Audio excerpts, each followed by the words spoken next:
Hello and thanks for watching another ARFCOM gel test thing.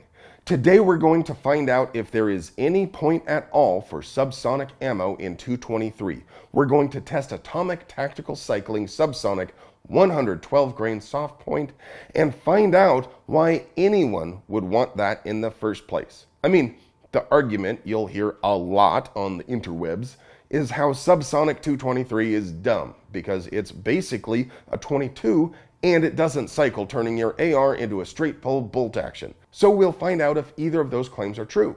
The box says right in the name that this stuff should cycle my AR. Will it? Does it stay subsonic from a longer barrel? Will the soft point expand at less than 1100 feet per second? Let's head out to the range and shoot this into some calibrated 10% ordnance gelatin, and I'll give you all that juicy data, but first we gotta pay the bill. Hey, you! Do you want to see in the dark like a superhero? TNVC.com is your source for the finest night vision devices and accessories to make you the bump in the night.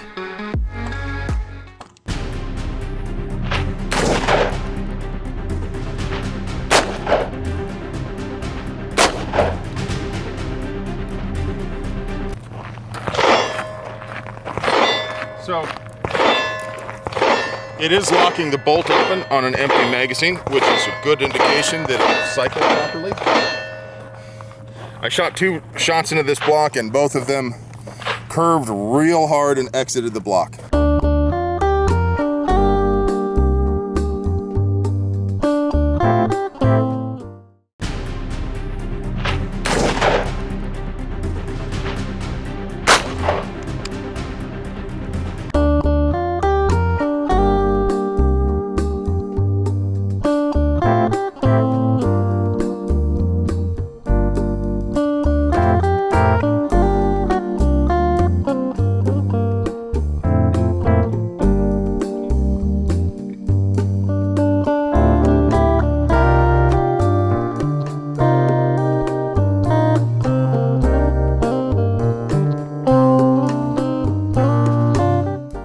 I could put more into the block, but then I would have less to get velocities on, and I want to get some good data and figure out exactly how close to the speed of sound these things are.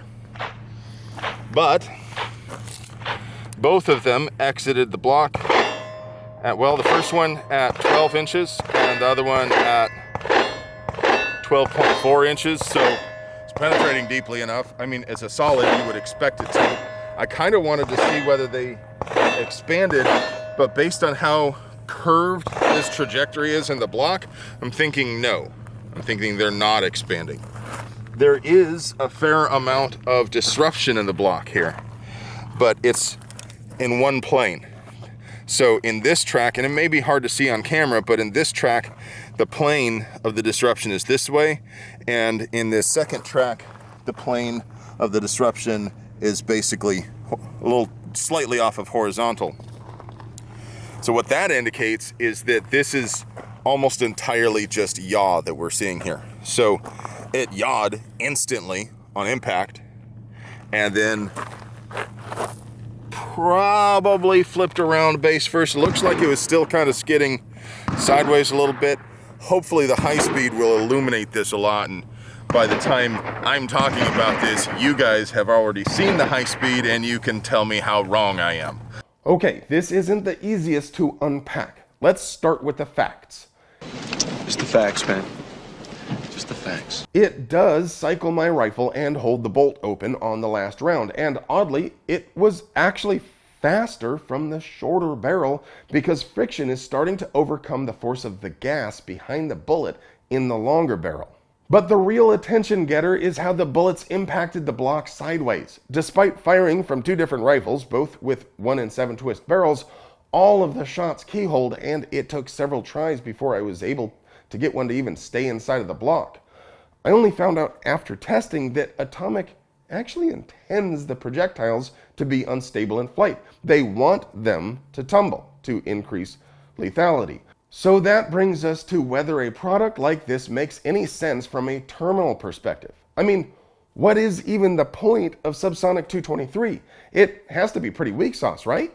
Well, yes, subsonic ammo in general is indeed relatively ineffective in pretty much any caliber where you can't get a finger down the barrel. Relative to full power rifle ammo, that is. Now, you're going to hear a lot of passionate talk from the 300 Blackout fanboys about how great it is for discreet hunting. But let's be honest, even if the Whisper Pickle totally eliminated all of the DBs of the shot at the shooting end, animals are normally not very fond of being shot to death, and they tend to object in a way that couldn't remotely be described as discreet.